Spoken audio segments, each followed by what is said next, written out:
Hello everyone and welcome to my new video. This is R-Type again, but this time it's on the PC Engine / Grafx 16. Now I know I've already done an R-Type game on which was the R-Type Dimensions, which was essentially the arcade and the sort of high definition 3D style update that I had on the Xbox Live Marketplace, but this is actually a faithful conversion of the arcade as done on the PC Engine, and as you can see it's pretty bloody awesome in itself. Again though, like its arcade counterpart, it is phenomenally difficult, and it is a very unforgiving game, which I actually don't have a problem with. I mean, that is after all what the arcade was like, so if you're going to make an arcade faithful conversion, then logic does say that you need to be, well, faithful to the arcade conversion. And in the case of R-Type on the PC Engine, it certainly is that. An easy game this is not.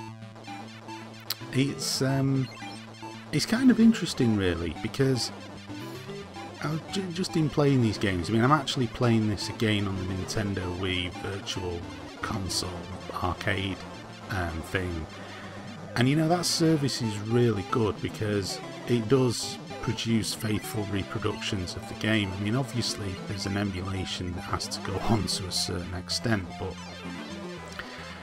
for the most part I'd go so far as to say it's some of the best emulation work that I've ever seen. As I pointed out in my Streets of Rage, not my Streets of Rage, what am I talking about, my Double Dragon video, they even include glitches and stuff like that in there. I mean, they literally port the code line by line as it was into the system. Now that has its advantages and disadvantages, but certainly when it comes to these type of games, and sort of games from this type of a generation and this type of console, it works exceptionally well.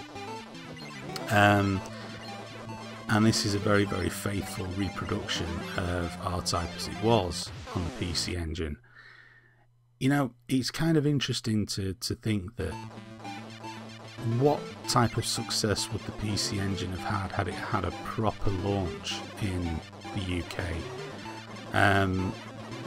And by that I mean a fully endorsed, fully promoted launch. I mean, I don't actually, it sort of was available, but it wasn't available to the same extent that the likes of the NES, Super Nintendo, Master System and Mega Drive were, and I think that's kind of sad really, because I mean, in the UK especially, Sega was the more popular games console manufacturer by and large because it did arcade conversions, and that was something that I think most gamers in the UK really got excited about, was being able to play more faithful arcade games.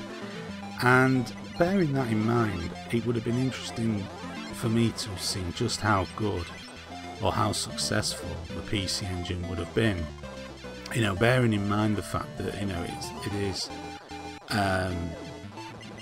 it is excellent at handling arcade conversions. I mean, it's, as you can see here, I mean, this is an awesome conversion of the arcade game, and I really would have been interested to see whether or not it would have enjoyed a reasonable level of success.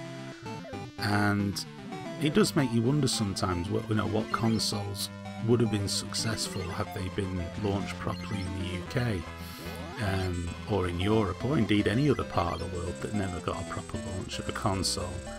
I always think that it was kind of a shame in one respect that it was just, for a long time it was just Sega and Nintendo that was dominating. I mean, Sega and Nintendo were awesome, but it would have been nice to have seen what other companies could have achieved at the time. But anyway, yeah, this is an awesome conversion and it's rock hard, and here you see there's a sense of inevitable doom coming. Bang, there we go, game over. Yep, thank you very much for watching this video, and please stay tuned to my channel for more to come.